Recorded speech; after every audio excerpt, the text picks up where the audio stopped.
Oliver Twist, by Charles Dickens. Chapter 13. Some new acquaintances are introduced to the intelligent reader, connected with whom various pleasant matters are related, appertaining to this history. "Where's Oliver?" said the Jew, rising with a menacing look. "Where's the boy?"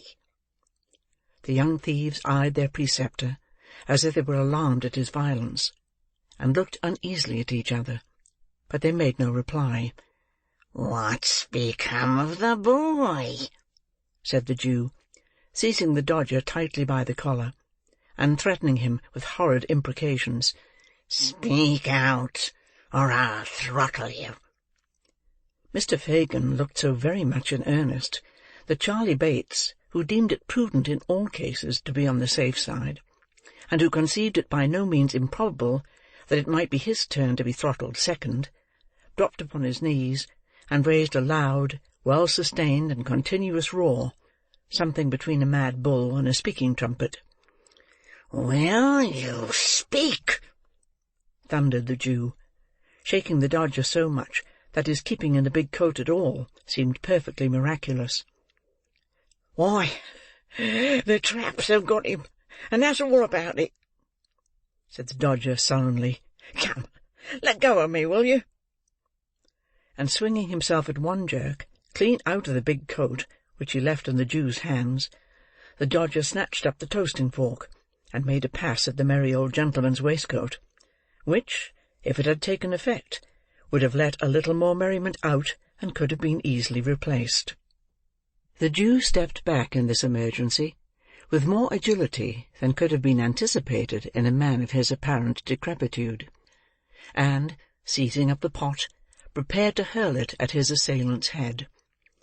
But Charley Bates, at this moment, calling his attention by a perfectly terrific howl, he suddenly altered its destination, and flung it full at that young gentleman. "Why, what the blazes is in the wind now?"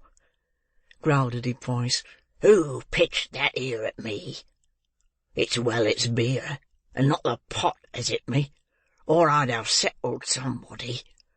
I might have knowed as nobody but an infernal, rich, plundering, thundering old Jew could afford to throw away any drink but water, and not that, unless he done the river company every quarter. What's it all about, Fagin?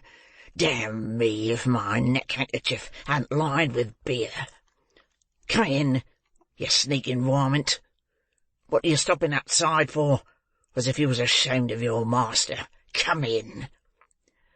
The man who growled out these words was a stoutly built fellow of about 35, in a black velveteen coat, very soiled drab breeches, lace-up half-boots, and grey cotton stockings, which enclosed a bulky pair of legs with large swelling calves, the kind of legs which in such costume always look in an unfinished and incomplete state without a set of fetters to garnish them. He had a brown hat on his head, and a dirty belcher handkerchief round his neck, with the long frayed ends of which he smeared the beer from his face as he spoke.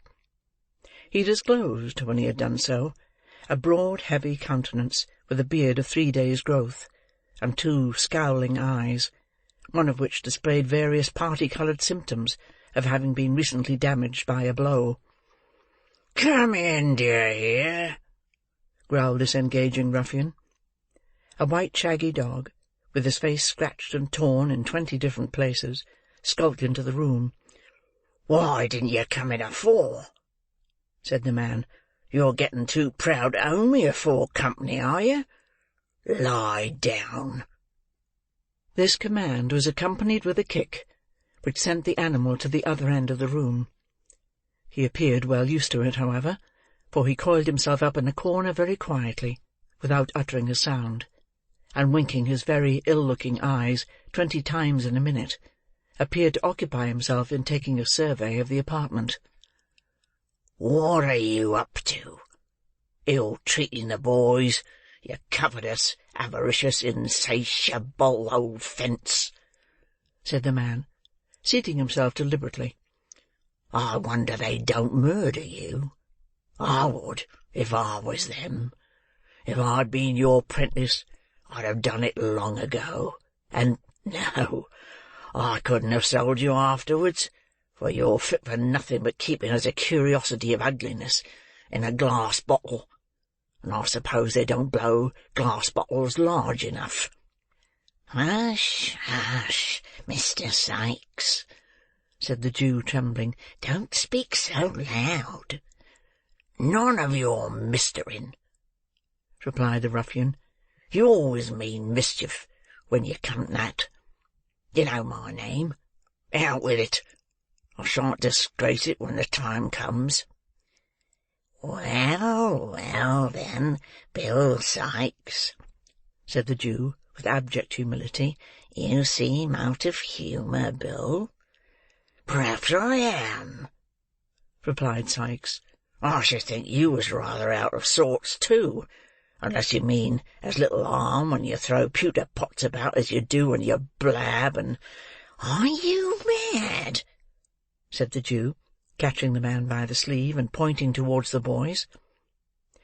Mr. Sikes contented himself with tying an imaginary knot under his left ear, and jerking his head over on the right shoulder, a piece of dumb show which the Jew appeared to understand perfectly. He then, in cant terms, with which his whole conversation was plentifully besprinkled, but which would be quite unintelligible if they were recorded here, demanded a glass of liquor. "And mind you don't poison it," said Mr. Sikes, laying his hat upon the table.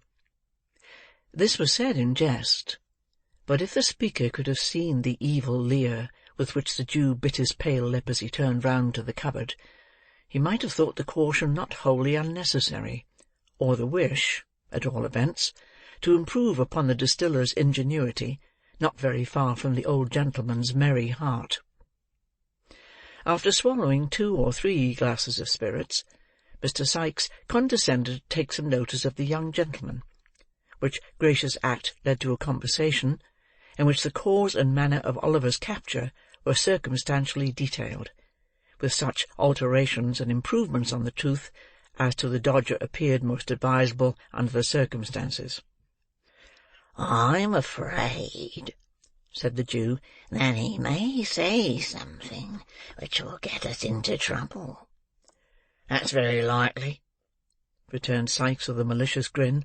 "You're blowed upon, Fagin." "And I'm afraid, you see," added the Jew, speaking as if he had not noticed the interruption, and regarding the other closely as he did so, "I'm afraid that if the game was up with us, it might be up with a good many more, and that it would come out rather worse for you than it would for me, my dear." The man started, and turned round upon the Jew, but the old gentleman's shoulders were shrugged up to his ears, and his eyes were vacantly staring on the opposite wall. There was a long pause. Every member of the respectable coterie appeared plunged in his own reflections, not excepting the dog, who by a certain malicious licking of his lips seemed to be meditating an attack upon the legs of the first gentleman or lady he might encounter in the streets when he went out. "Somebody must find out what's being done at the office," said Mr. Sikes, in a much lower tone than he had taken since he came in. The Jew nodded assent. "If he hasn't peached, and is committed, there's no fear till he comes out again," said Mr. Sikes, "and then he must be taken care on. You must get hold of him somehow." Again the Jew nodded. The prudence of this line of action, indeed, was obvious, but unfortunately there was one very strong objection to its being adopted. This was, that the Dodger and Charley Bates, and Fagin and Mr. William Sikes, happened, one and all, to entertain a violent and deeply rooted antipathy to going near a police office on any ground or pretext whatever. How long they might have sat and looked at each other in a state of uncertainty not the most pleasant of its kind, it is difficult to guess. It is not necessary to make any guesses on the subject, however, for the sudden entrance of the two young ladies, whom Oliver had seen on a former occasion, caused the conversation to flow afresh. "The very thing," said the Jew. "Bet we'll go, won't you, my dear?" "Where's?" inquired the young lady. "Only just up to the office, my dear," said the Jew coaxingly. It is due to the young lady to say that she did not positively affirm that she would not, but that she merely expressed an emphatic and earnest desire to be blessed if she would, a polite and delicate evasion of the request, which shows the young lady to have been possessed of that natural good breeding which cannot bear to inflict upon a fellow creature the pain of a direct and pointed refusal. The Jew's countenance fell. He turned from this young lady, who was gaily, not to say gorgeously attired, in a red gown, green boots, and yellow curl-papers, to the other female. "Nancy, my dear," said the Jew in a soothing manner, "what do you say?" "That it won't do, so it's no use a trying it on, Fagin," replied Nancy. "What do you mean by that?" said Mr. Sikes, looking up in a surly manner. "What I say, Bill," replied the lady collectedly. "Why, you're just the very person for it," reasoned Mr. Sikes. "Nobody about here knows anything of you."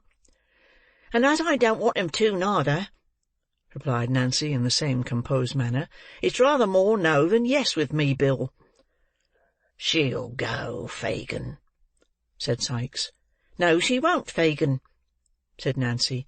"Yes, she will, Fagin," said Sikes. And Mr. Sikes was right.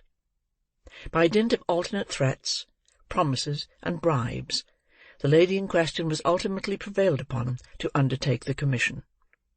She was not, indeed, withheld by the same considerations as her agreeable friend; for, having recently removed into the neighbourhood of Field Lane, from the remote but genteel suburb of Ratcliffe, she was not under the same apprehension of being recognised by any of her numerous acquaintances. Accordingly, with a clean white apron tied over her gown, and her curl-papers tucked up under a straw bonnet, both articles of dress being provided from the Jew's inexhaustible stock, Miss Nancy prepared to issue forth on her errand. "Stop a minute, my dear," said the Jew, producing a little covered basket. "Carry that in one hand. It looks more respectable, my dear." "Give her a door-key to carry in her t'other one, Fagin," said Sikes. "It looks real and Genevine-like." Yes, my dear, so it does," said the Jew, hanging a large street door-key on the forefinger of the young lady's right hand. "There, very good indeed, my dear," said the Jew, rubbing his hands. "Oh, my brother, my poor dear, sweet, innocent little brother!" exclaimed Nancy, bursting into tears, and wringing the little basket and the street door key in an agony of distress. "What has become of him? Where have they taken him to? Oh, do have pity, and tell me what's been done with the dear boy, gentlemen. Do, gentlemen, if you please, gentlemen." "Ah!" Having uttered those words in a most lamentable and heartbroken tone, to the immeasurable delight of her hearers, Miss Nancy paused, winked to the company, nodded smilingly round, and disappeared. "Ah, she's a clever girl, my dears," said the Jew, turning round to his young friends, and shaking his head gravely, as if in mute admonition to them to follow the bright example they had just beheld. "She's a honour to her sex," said Mr. Sikes, filling his glass and smiting the table with his enormous fist. "Here's her health, and wishing they was all like her." While these, and many other encomiums, were being passed on the accomplished Nancy, that young lady made the best of her way to the police office, whither, notwithstanding a little natural timidity consequent upon walking through the streets alone and unprotected, she arrived in perfect safety shortly afterwards. Entering by the back way, she tapped softly with the key at one of the cell doors, and listened. There was no sound within, so she coughed and listened again. Still there was no reply, so she spoke. "Nolly, dear," murmured Nancy in a gentle voice. "Nolly." There was nobody inside but a miserable shoeless criminal, who had been taken up for playing the flute, and who, the offence against society having been clearly proved, had been very properly committed by Mr. Fang to the House of Correction for 1 month, with the appropriate and amusing remark that since he had so much breath to spare, it would be more wholesomely expended on the treadmill than in a musical instrument. He made no answer, being occupied mentally bewailing the loss of the flute, which had been confiscated for the use of the county. So Nancy passed on to the next cell, and knocked there. "Well," cried a faint and feeble voice. "is there a little boy here?" inquired Nancy with a preliminary sob. "No," replied the voice. "God forbid!" This was a vagrant of 65, who was going to prison for not playing the flute, or, in other words, for begging in the streets, and doing nothing for his livelihood. In the next cell was another man, who was going to the same prison for hawking tin saucepans without licence, thereby doing something for his living, in defiance of the Stamp Office.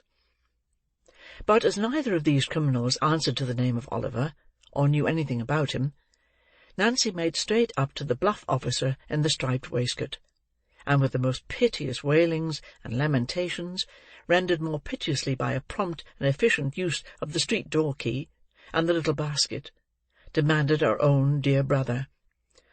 "I haven't got him, my dear," said the old man. "Where is he?" screamed Nancy in a distracted manner. "Why, the gentleman's got him," replied the officer. "What gentleman? Oh, gracious heavens!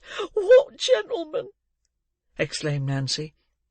In reply to this incoherent questioning, the old man informed the deeply affected sister that Oliver had been taken ill in the office, and discharged in consequence of a witness having proved the robbery to have been committed by another boy, not in custody, and that the prosecutor had carried him away, in an insensible condition, to his own residence, of and concerning which all the informant knew was that it was somewhere in Pentonville, he having heard that word mentioned in the directions to the coachman.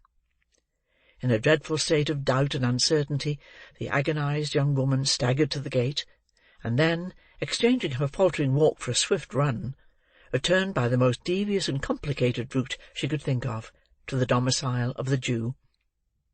Mr. Bill Sikes no sooner heard the account of the expedition delivered, than he very hastily called up the white dog, and, putting on his hat, expeditiously departed, without devoting any time to the formality of wishing the company good morning. "We must know where he is, my dears. He must be found," said the Jew, greatly excited. "Charlie, do nothing but skulk about till you bring home some news of him. Nancy, my dear, I must have him found. I trust to you, my dear, to you and the artful for everything. Stay, added the Jew, unlocking a drawer with a shaking hand. There's money, my dears. I shall shut up this shop to-night. You'll know where to find me. Don't stop here a minute, not an instant, my dears." With these words, he pushed them from the room, and carefully double-locking and barring the door behind them, drew from its place of concealment the box which he had unintentionally disclosed to Oliver. Then he hastily proceeded to dispose the watches and jewellery beneath his clothing. A rap at the door startled him in this occupation. "Who's there?" he cried in a shrill tone. "Me," replied the voice of the Dodger through the keyhole. "What now?" cried the Jew impatiently. "Is he to be kidnapped to the other ken, Nancy says?" inquired the Dodger. "Yes," replied the Jew. "Wherever she lays hands on him. Find him. Find him out, that's all. I shall know what to do next, never fear." The boy murmured a reply of intelligence, and hurried downstairs after his companions. "He has not peached so far," said the Jew, as he pursued his occupation. "If he means to blab us among his new friends, we may stop his mouth yet." End of chapter 13.